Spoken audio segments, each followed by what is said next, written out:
You ask Tiger to solve.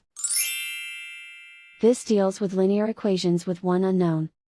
The final result is y equals 28. Let's solve it step by step. Simplify the expression. Multiply the coefficients. Group like terms.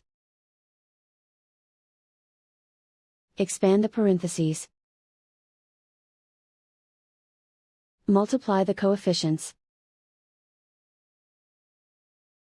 Simplify the arithmetic. Combine like terms. Expand the parentheses.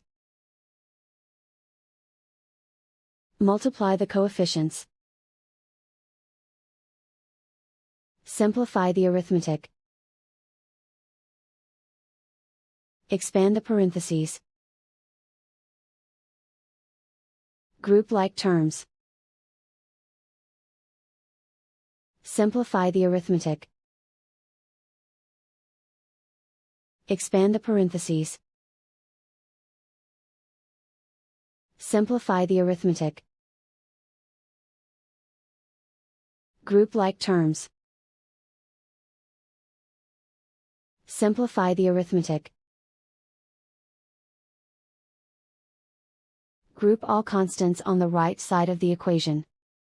Add 6 to both sides. Simplify the arithmetic.